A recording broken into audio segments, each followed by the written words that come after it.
ഈ സിനിമയെ സംബന്ധിച്ചിടത്തോളം ഞങ്ങൾ പ്രധാനമായും ഉന്നയിക്കുന്ന ആരോപണങ്ങൾ അല്ലെങ്കിൽ ആക്ഷേപങ്ങൾ എന്ന് പറയുന്നത്, ഒന്ന്, സിനിമയുടെ കണ്ടന്റിൽ ഇവർക്ക് യാതൊരു വിധത്തിലുള്ള പരാതികളുമില്ല, പേരിൽ മാത്രമാണ് പ്രശ്നം. രണ്ട്, ഈ പേരിൽ എന്തുകൊണ്ടാണ് പ്രശ്നം എന്ന് ചോദിച്ചാൽ അതിന് ഉത്തരവില്ല സെൻസർ ബോർഡ്. പലതവണ ഞങ്ങൾ ചോദിച്ചു എന്തുകൊണ്ട് ഈ പേര് ഇടാൻ പാടില്ല, അതിന് അവർക്ക് ഉത്തരവില്ല.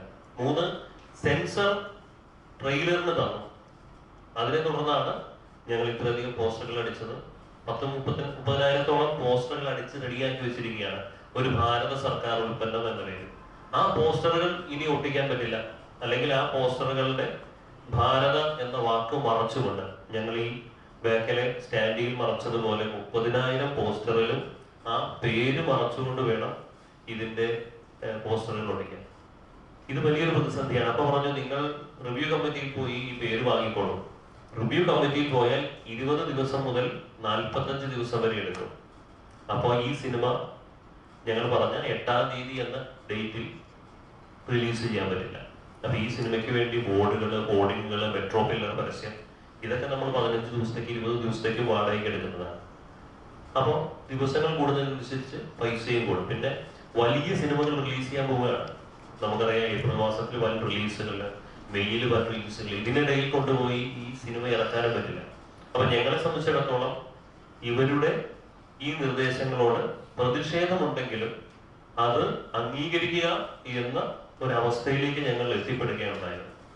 നമുക്കറിയാം, കോൺട്രവേഴ്സിയലായ കണ്ടന്റ് ഉള്ള ഇപ്പൊ കേരള സ്റ്റോറീസ് എന്ന് പറയുന്ന ഒരു സിനിമയ്ക്ക് ഇവിടെ സെൻസർ കൊടുക്കും. അത് പ്രൊപ്പഗാൻഡ സിനിമയാണ്. ആ പ്രൊപ്പഗാൻഡ സിനിമയ്ക്ക് ഇവിടെ സെൻസർ കൊടുത്തു, ഉള്ളടക്കം പ്രശ്നമായിട്ട്. പക്ഷെ ഉള്ളടക്കം പ്രശ്നമല്ലാത്തൊരു സിനിമയ്ക്ക് പേര് മാറ്റണം. അതായത് ഭാരതം എന്ന ഈ വാക്ക് ചില ആളുകളുടെ മാത്രം സ്വന്തമാണ് എന്ന് പറയാതെ പറയുകയാണ്. ഇവിടെ രാജാവിനേക്കാൾ വലിയ രാജഭക്തിയാണ് സെൻസർ ബോർഡ് കാണിക്കുന്നത് എന്നാണ് ഈ അവസരത്തിൽ ഞങ്ങൾക്ക് പറയാനുള്ളത്.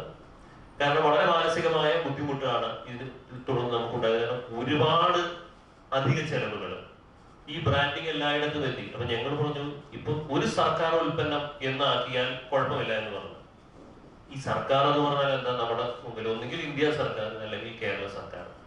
ഒരു സർക്കാർ ഉൽപ്പന്നം എന്ന് നിങ്ങൾ പേരാക്കുമ്പോൾ അതിൻ്റെ ഉള്ളിൽ ഭാരതമുണ്ട്, അതിൻ്റെ ഉള്ളിൽ കേരളമുണ്ട്, നമ്മളെല്ലാവരും ഉണ്ട്. അപ്പോ ആ ഒരു വാക്ക് ഞങ്ങളുടെ ബലമായ സംശയം, ഇതിപ്പോ ഇന്ത്യൻ സർക്കാർ ഉൽപ്പന്നം എന്നായിരുന്നെങ്കിൽ ഒരു പക്ഷേ ഈ സിനിമയ്ക്ക് സെൻസർ കിട്ടുമായിരുന്നു. എന്തുകൊണ്ട് ഭാരത സർക്കാർ ഉൽപ്പന്നം എന്ന് ഈ സിനിമയ്ക്ക് പേരിട്ടു എന്നുള്ളതിന്റെ ഉത്തരം നിങ്ങൾക്ക് ചിത്രം കണ്ടാൽ മനസ്സിലാവും. കാരണം ഇതല്ലാതെ വേറൊരു ഇത്രയും ആപ്റ്റായ പേര് ഈ സിനിമയ്ക്കില്ല. അപ്പൊ ചില ആളുകളുടെ താല്പര്യം അത് ഒരു സിസ്റ്റത്തിന്റെ താല്പര്യമാക്കി മാറ്റിക്കൊണ്ട്, അല്ലെങ്കിൽ സിസ്റ്റത്തിന്റെ താല്പര്യം ചില ആളുകളുടെ താല്പര്യമാക്കിക്കൊണ്ട് ഞങ്ങളുടെ ഈ കൊച്ചു സിനിമയെ ഉപദ്രവിക്കുക എന്നത് മാത്രമാണ് ഈ ഒരു നടപടി കൊണ്ട് ഉണ്ടായിട്ടുള്ളത്. സ്വാഭാവികമായിട്ട് ഒരു സിനിമയുടെ പ്രോസസ്സിംഗ് എന്ന് പറയുന്നത് നമ്മളൊരു കഥ ഉണ്ടാക്കുന്നു, ഒരു പേര് കണ്ടെത്തുന്നു, ആ പേര് ഫിലിം ചേംബറിൽ പോയി നമ്മൾ രജിസ്റ്റർ ചെയ്യുന്നു.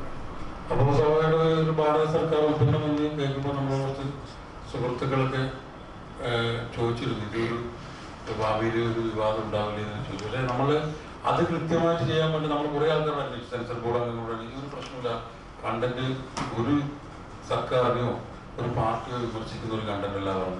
നമ്മളെല്ലാ രീതിയിലും അന്വേഷിച്ചിട്ടാണ് നമ്മൾ ഇതിൻ്റെ ഷൂട്ടിംഗ് പ്രോസസ്സുണ്ട്. ഷൂട്ടിംഗ് കഴിഞ്ഞു, അതിൻ്റെ പോസ്റ്റ് പ്രൊഡക്ഷൻ കഴിഞ്ഞു, നമ്മൾ ഇതിൻ്റെ ട്രെയിലർ സെൻസറിനാണ്. ട്രെയിലറിന് പോകുന്ന സമയത്ത് നമുക്ക് സർട്ടിഫിക്കറ്റ് കിട്ടി, ട്രെയിലർ സർട്ടിഫിക്കറ്റ് കിട്ടി, എല്ലാ തിയേറ്ററുകളും പ്രദർശിപ്പിക്കുന്നു. പെട്ടെന്ന് നമ്മൾ സിനിമ സബ്മിറ്റ് ചെയ്തു. സിനിമ സബ്മിറ്റ് ചെയ്തവർ പറഞ്ഞു, നമ്മൾ സ്വാഭാവികമൊക്കെ അറിയാലോ സെൻസറിൻ്റെ പ്രക്രിയ. നമ്മളവിടെ സിനിമ കാണും, നമ്മൾ ഞാൻ സതീഷ് ചേട്ടൻ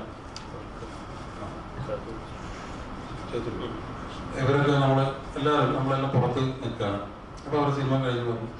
അപ്പോൾ അവരോട് ഭയങ്കര ഡിസ്കഷനാണ്. അപ്പോൾ നമ്മൾ എന്താ ഇത്രയൊക്കെ നമ്മുടെ സിനിമയ്ക്ക് വേണ്ടി ഇത്രയൊക്കെ ഡിസ്കസ് ചെയ്യുന്നു, നമ്മൾ പരസ്പരം അങ്ങോട്ടും ഇങ്ങോട്ട് പറയുന്നു. നമുക്കറിയില്ല ഇത് സംഭവം അറിയില്ല. അപ്പോൾ നമ്മളവിടെ പോയി ഉള്ളിൽ നമ്മൾ 2-3 പേർക്ക് അതിൻ്റെ ഉള്ളിൽ എൻട്രി ഉള്ളൂ. അപ്പോൾ അത് സിനിമക്ക് ക്ലീൻ ഒരു കട്ട് പോലും ഇല്ല, യൂസ് സർട്ടിഫിക്കറ്റ് തരും, പക്ഷെ നിങ്ങൾ ടൈറ്റിൽ മാറ്റും. അപ്പോൾ ഞാൻ ആകെ ഭയങ്കര ഇതായി, നമ്മളെല്ലാം ടെൻഷനായി. അപ്പോൾ നമ്മൾ സാർ എന്താ പ്രശ്നം, നിങ്ങൾ ഭാരത സർക്കാർ ഒഴിച്ച് നിങ്ങൾ ഏത് സർക്കാർ ഇട്ടോ, നിങ്ങൾ പിന്നെ കേരള സർക്കാർ ഇട്ടോ, കർണാടക സർക്കാർ ഇട്ടോ, ഏത് സർക്കാർ, പക്ഷെ ഭാരത സർക്കാർ നമ്മൾ ഒഴിവാക്കും. അതിനവർക്ക് വലിയ ന്യായം നമ്മൾ വീണ്ടും ചോദിച്ചു. അപ്പം ഞാൻ മലയാള സിനിമയുടെ ചരിത്രത്തിൽ ആദ്യമായിട്ടായിരുന്നു നമ്മളൊരു സെൻസർ ബോർഡിന്റെ മുമ്പിൽ ഇത്ര മാത്രം, കാരണം അവരെന്നെ പറയുന്നുണ്ട് നിങ്ങൾ വിവാദത്തിലേക്ക് പോയിക്കോ, നമുക്ക് പ്രശ്നമല്ല. പക്ഷെ സാർ നമ്മളൊരു വിവാദത്തിലേക്ക് പോകാൻ നമുക്ക് താല്പര്യമില്ല, ഇതൊരു വിവാദത്തിലേക്ക് പോയി ഉണ്ടാക്കേണ്ട സിനിമയല്ല നമ്മൾ അവരോട് പറഞ്ഞുകൊണ്ടിരുന്നത്. പക്ഷെ അവർ പറയുന്നത് നിങ്ങൾ ഇനി എന്ത് പറഞ്ഞാലും ഇത് ഭാരത സർക്കാർ നിങ്ങൾക്ക് തരില്ല. ഭാരത സർക്കാർ തരില്ല മാത്രമല്ല, നിങ്ങൾക്ക് എന്തെങ്കിലും പ്രശ്നം ഉണ്ടെങ്കിൽ റിവ്യൂ കമ്മിറ്റിക്ക് മുമ്പ് പോകാം. അത് ഒരു 30 ദിവസം പ്രോസസ് എടുക്കുന്ന ഒരു സിനിമയാണ്. എനിക്ക് തോന്നുന്നു കഴിഞ്ഞ നമ്മളെ പ്രസ് മീറ്റിൽ നിങ്ങളടക്കം ചോദിച്ചു 1-ാം തീയതി റിലീസാവേണ്ട സിനിമ. അപ്പം സമരവും കാര്യങ്ങളൊക്കെ ഉണ്ടായതുകൊണ്ട് നമ്മൾ ആ ഒരു പ്രതിസന്ധിനെ അതിജീവിച്ച് നമ്മൾ 8-ാം തീയതിയിലേക്ക് മാറ്റി. 8-ാം തീയതി നമ്മൾ സിനിമ റിലീസ് ചെയ്തൊരു ചെറിയ സൂപ്പർ സ്റ്റാറുകളൊന്നും ഇല്ലാത്ത നമ്മളൊക്കെ അഭിനയിക്കുന്ന സിനിമകളാണ്. അപ്പം അതിന് ഒരുപാട് പ്രതിസന്ധികളുണ്ട്. ആ പ്രതിസന്ധികളൊക്കെ നമ്മൾ തരണം ചെയ്തിട്ടാണ് നമ്മൾ ഈ ഒരു അവസ്ഥയിലെത്തി നമ്മൾ മൊത്തത്തിൽ സെൻസർ ബോർഡിൽ പ്രതീക്ഷിക്കാത്ത രീതിയിൽ അപ്രീസിയേഷനുമായ ഒരു അടി നമുക്ക് കിട്ടി. എനിക്ക് എൻ്റെ ഒരു അഭിപ്രായത്തിൽ പറഞ്ഞാൽ നമ്മൾ ശരിക്കും പറഞ്ഞാൽ നമ്മളെ ഈ വടക്കേന്ത്യയിലൊക്കെ കേൾക്കുന്ന കാര്യങ്ങൾ നമ്മളെ നാട്ടിൽ നടക്കില്ല നമുക്ക് വലിയ ഉറപ്പുണ്ടായിരുന്നു. ഈ പൊതുസമൂഹത്തിൽ നമുക്ക് ഒരു വിശ്വാസം. പക്ഷേ ഇത് ഇവിടത്തേക്ക് വന്നപ്പോൾ ശരിക്കും നമുക്ക് അതിനെക്കുറിച്ചൊരു പേടിയുണ്ട്. കാരണം നമ്മളൊരു കുട്ടി ഉണ്ടായി, കുട്ടീനെ വളർത്തി, ആ കുട്ടി വളർന്ന് വലുതായി, പെട്ടെന്ന് ഒരാളെന്ന് വന്ന് പറയുകയാണ് ഈ കുട്ടീനെ തലവെട്ടണം. അതേ അവസ്ഥയാണ് നമുക്ക് സംഭവിച്ചിരിക്കുന്നത്.